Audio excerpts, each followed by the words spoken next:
Olá pessoal, paz do Senhor Jesus, classe Rocha Eterna, Mocidade Santa do Senhor, paz do Senhor irmão Joel, a todos os coordenadores da Escola Bíblica Dominical. Como de costume, estamos aqui para falar um pouco do amor do Senhor, da nossa lição que nós estamos nesse trimestre estudando a conquista de Canaã, o livro de Josué, né? Um grande guerreiro escolhido por Deus para completar essa obra que deu início com Moisés, né? Assim? E hoje nós estamos na lição de número 12, do dia 21/6/2020. Gratos ao Senhor, estamos aí na reta final, é a penúltima lição, né? Desse tema.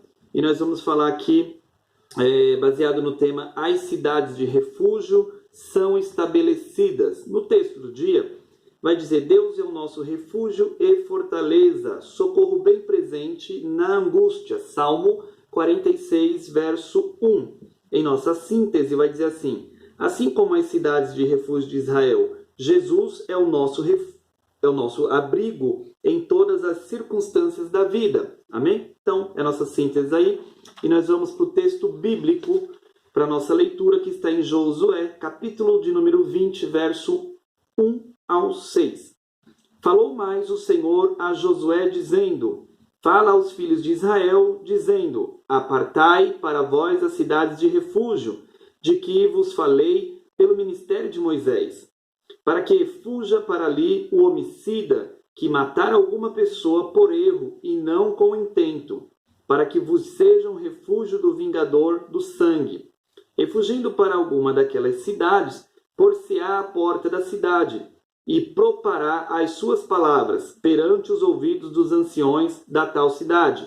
Então tomarão consigo na cidade e lhe darão lugar para que habite com eles.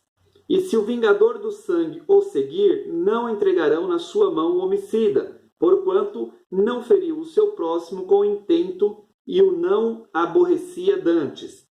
E habitará na mesma cidade até que se punha o juízo perante a congregação, até que morra o sumo sacerdote que houver naqueles dias. Então o homicida voltará e virá à sua cidade e à sua casa, a cidade de onde fugiu. Amém? É o texto bíblico baseado aqui, a nossa lição está baseada, né? Em Josué capítulo 20, do verso 1 ao 6.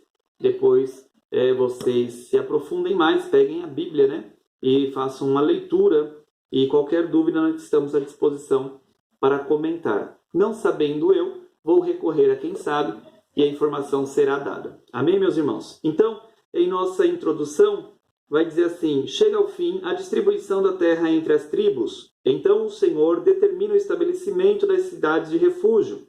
Deveriam ser 6 ao todo. Em seguida, os cabeças dos pais dos levitas pedem as cidades que o Senhor havia ordenado pelo ministério de Moisés, para a tribo de Levi.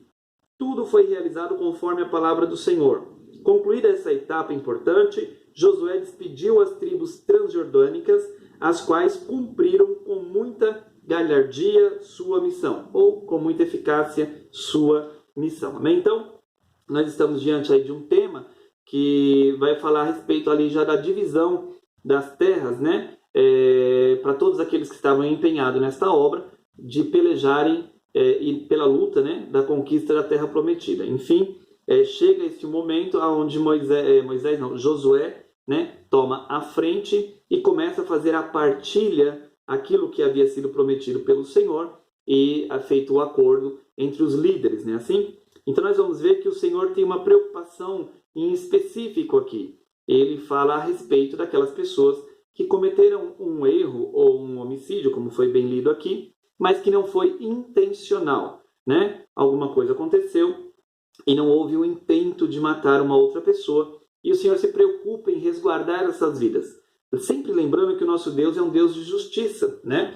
O nosso Deus, ele trabalha baseado na sua justiça, em primeiramente seu amor, mas é lado a lado, amor e justiça.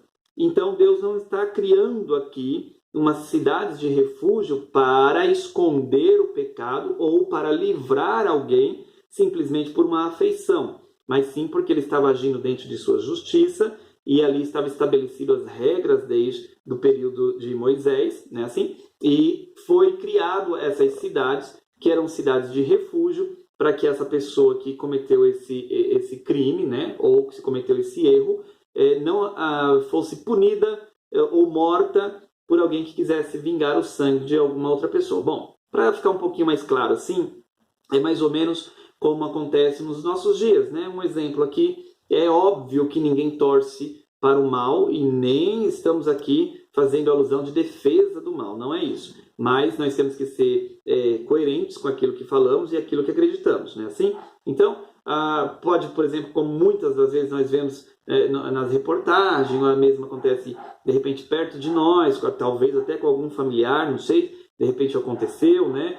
Algumas pessoas muito próximas. Por exemplo, uma pessoa pode ser atropelada e morta, né? E vir a óbito, mas o condutor desse veículo não teve a intenção de matar essa pessoa ou de prejudicar qualquer outra pessoa. O que acontece? A lei dá a ele o direito de que ele se defenda, porque não foi um assassinato, né, premeditado, não foi uma coisa pensada, proposital, mas sim foi uma coisa que aconteceu, um incidente que aconteceu. E isso, a lei até os dias de hoje, tem as suas resguardas aí para que essa pessoa possa se defender. Veja bem que nós estamos falando aqui num período onde estava sendo estabelecido as regras na terra prometida, lá já, na conquista já, da terra já, não que toda conquistada, mas grande parte dela já conquistada. O Senhor ali dá essa direção aos líderes, a Josué, e dá a ordem que fosse criada as cidades de refúgio para essas pessoas que cometessem algum tipo de homicídio que fosse não causado por intenção, mas por alguma situação e levou a um assassinato ou a tirar a vida de alguém de uma forma não intencional. Amém? Então nós vamos ter alguns tópicos aí. No tópico 1 vai dizer assim: Deus ordena estabelecer cidades de refúgio. Eu brifei algumas coisas aqui. Lá embaixo, no último parágrafo, vai dizer assim: analisando esses detalhes, maravilhamos-nos com o tratamento sobremodo justo, misericordioso e amoroso que o Senhor Deus dispensa ao pecador arrependido, demonstrando o significado mais profundo da palavra justiça. Aí vocês vão ter na revista de vocês, na lição aí, todos os dados, né, os detalhes, e na Terra Prometida lá no início, né, o subtópico do tópico 1 vai dizer assim: Deus cuida dos que praticam um homicídio culposo, que não tem a intenção, né, não foi premeditado, mas que houve alguma circunstância e aconteceu esse homicídio ou esse assassinato, né? Então, na Terra Prometida não devia existir qualquer traço de injustiça, ou seja, Deus estava estabelecendo ali naquela cidade uma cidade íntegra, né, de pessoas justas. Então, não poderia haver ali, dentro dessa cidade, dentro deste local, injustiça. Então, Deus cria essas cidades de refúgio. Por quê? Porque se não tira essas pessoas do meio, o que foi agredido ou que se sentiu agredido, um familiar que perdeu o seu ente querido, com certeza iria fazer justiça e iria talvez fazer uma justiça que não é, como dizer assim, uma justiça correta, não é assim? Por quê? Porque quem julga com certeza e pureza é o Senhor. Então Deus, sabendo de tudo isso, conhecendo o instinto humano do homem, ele se precaver para que não houvesse injustiças maiores. Ou seja, houve um acidente, alguém morreu, aí alguém vai lá e mata outra pessoa porque matou o familiar, e isso vai gerando uma cadeia de injustiças, e aí o Senhor se precaver para que a cidade não virasse uma bagunça, na palavra mais direta dizendo, né? Então, cabe a nós aqui observarmos para os nossos dias, dentro da lição, que o Senhor é um Deus misericordioso e que não devemos agir baseado nas nossas emoções, porque as nossas emoções nos levam a tomar algumas decisões erradas. Nós, muitas das vezes, no calor da emoção, podemos falar e agir de forma inconsequente. E isso, irmãos, qualquer um de nós podemos passar. Em um momento de raiva, de alto nível de estresse, é bom que você busque o Senhor em espírito de oração, mesmo naquele momento conflitante. Busque ao Senhor pedindo sabedoria, equilíbrio para lidar com a situação. Amém? Então, no tópico 1 aí, nós vemos que Deus cria essa cidade aí, para que não houvesse injustiças dentro da cidade da Canaã de Deus, a Canaã, que é a terra prometida que o Senhor ali estava entregando. No subtópico 2 do tópico 1 diz assim, o significado espiritual das cidades de refúgio. Eu grifei um pouco embaixo, diz assim, quando as pessoas cansadas e sobrecarregadas vão a Ele, arrependidas, Jesus Cristo, buscando segurança eterna, Ele lhes tira o fardo pesado das acusações, coloca-lhes um senso de responsabilidade para que não pequem mais. Um fardo leve, entre parênteses aqui.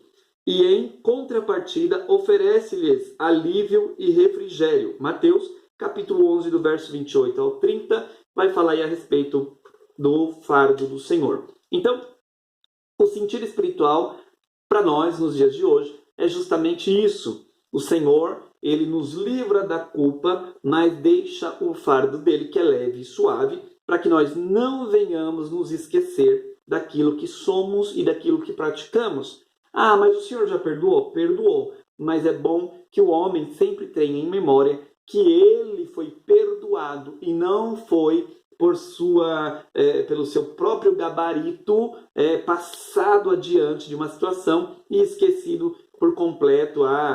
Se esqueceu, então você agora não tem mais responsabilidade nenhuma. Não, o Senhor quer que tenhamos o peso da responsabilidade, né? Para que não venhamos pecar novamente, para que não venhamos fazer outras coisas que talvez sejam até piores do que um ato cometido por nós. Então, o sentido espiritual é justamente isso. Cristo Jesus, ele veio para tirar o fardo pesado e nos dar o fardo leve, para que venhamos estar sempre em advertência. Não posso mais cometer o que eu fiz, o que eu errei, não posso mais voltar atrás e fazer novamente, ou até pior, né? Então, o Senhor é misericordioso e tem cuidado de nós. No terceiro subtópico do tópico 1, vai dizer assim, o perigo de sair da cidade de refúgio. Bom, isso aqui é muito importante, eu estava lendo aqui e observando dentro da lição, e biblicamente nós temos ouvido, né, muitas das vezes o Senhor falar conosco através da palavra, às vezes Deus usa algum irmão para falar conosco em uma conversa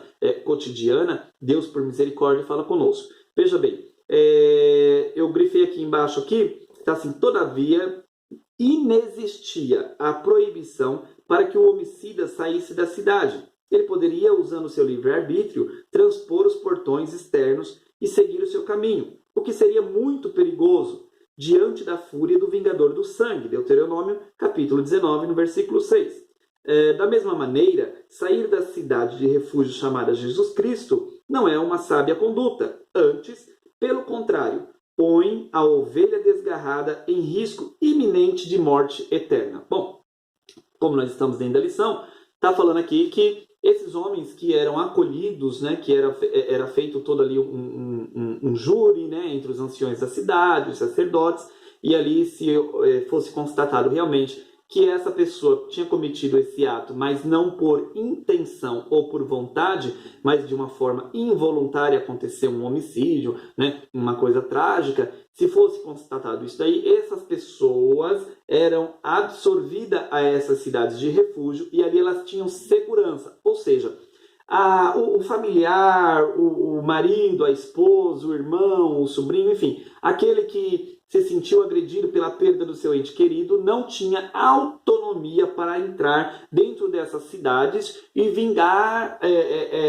a morte do seu ente querido sobre esse que cometera esse ato. Ou seja, eles não podiam passar os portões e ultrapassar as barreiras ali impostas pela cidade para cometer, em aspas, a justiça ou fazer justiça com as suas mãos. Porque existia a regra dada pelo Senhor Deus, e isso era extremamente obedecido, até mesmo por aqueles que se sentiam injustiçados, eles não ultrapassavam as paredes, os portões dessas cidades. Mas aí vai dizer aqui que o escritor da revista vai dizendo assim, que há um perigo de sair dessa cidade, né? Às vezes, alguns daqueles que cometeram alguns atos não queriam viver. Vale lembrar que eles tinham que viver dentro dessa cidade até a sua morte natural, né? Viver dentro dessa cidade sem poder sair, para não correr o risco de ser morto ou feito justiça sobre ele fora da cidade.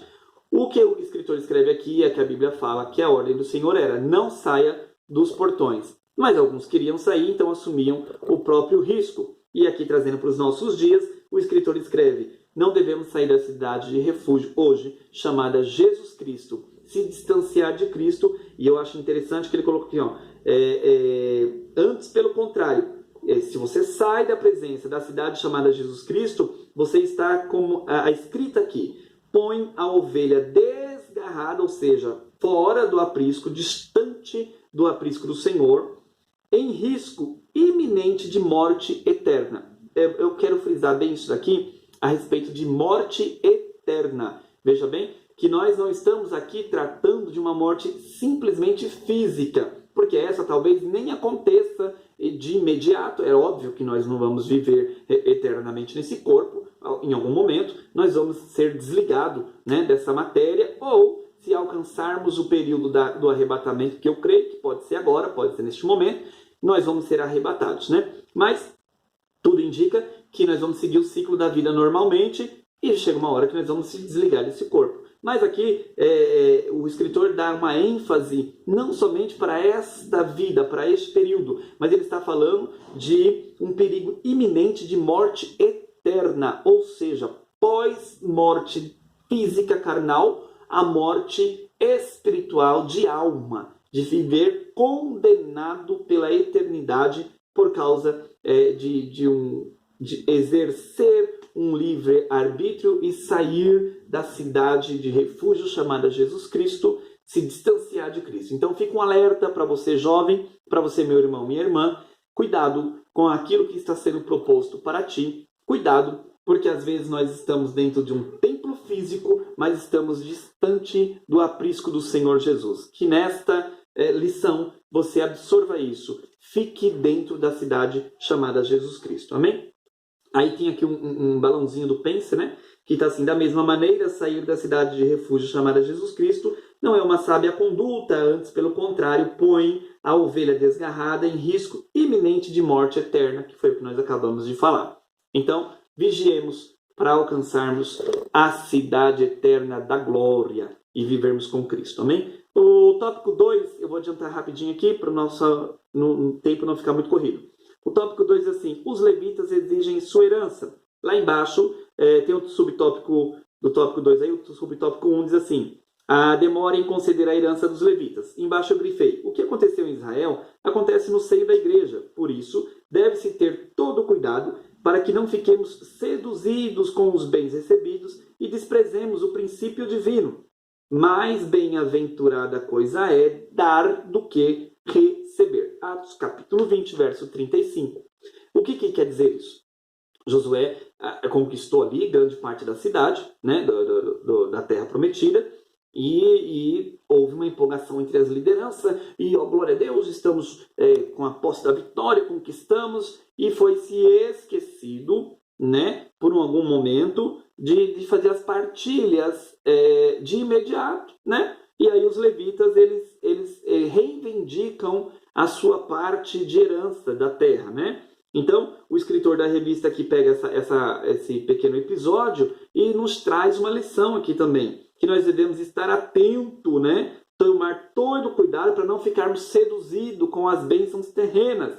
Ou seja, o Senhor vai te abençoar? Eu não tenho dúvida alguma disso. Uma vez que você se manter fiel, obediente à palavra do Senhor, você, jovem, vai ter um bom casamento, uma boa esposa, um bom esposo, vai ter filhos abençoados, um bom emprego, uma boa casa, vai ter bens materiais, vai ter, porque isso é promessa do Senhor e o Senhor vai cumprir. Coisa linda vai ser, glória a Deus por isso.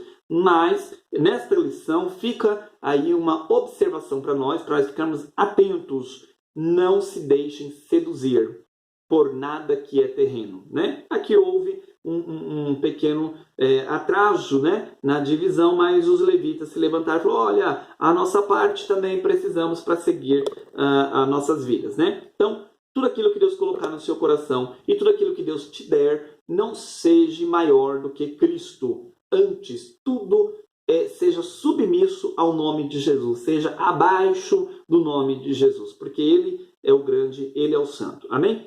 Então, no subtópico 2 aí, ainda no tópico 2, diz assim: o estabelecimento das cidades dos levitas. Lá embaixo eu grifei: todos os levitas tinham como única atividade servir a Deus e por isso eram sustentados por Israel. Deus cuida daqueles que ele chama. Bom, acredito que quase todos vocês devem saber que os levitas eram homens dedicados à obra do Senhor, cuidar do templo, adoração, cuidar de tudo que era a obra do Senhor, da casa de Deus, né? No campo físico. E por isso eles não tinham assim, um trabalho de atividade cotidiana comum. Então, eles eram sustentados por toda a nação de Israel, porque eles tinham como dever oficial de servir ao Senhor lá na casa de Deus. Então, eles trabalhavam pela obra, faziam tudo pela obra, e por isso eles eram abastecidos ou sustentados por todo Israel, ou seja, pelo governo de Israel, né? Que seria hoje, no caso, a liderança da igreja, aí, que cuida, né? Os membros que ofertam, e alguns pastores, alguns líderes, alguns aí são assalariados, e isso é bíblico, ok? Então, estamos debaixo da bênção e nós estamos aqui para fazer o querer do Senhor, né? Então, ou seja, a nossa questão de ofertas, dízimos, é uma questão de fé.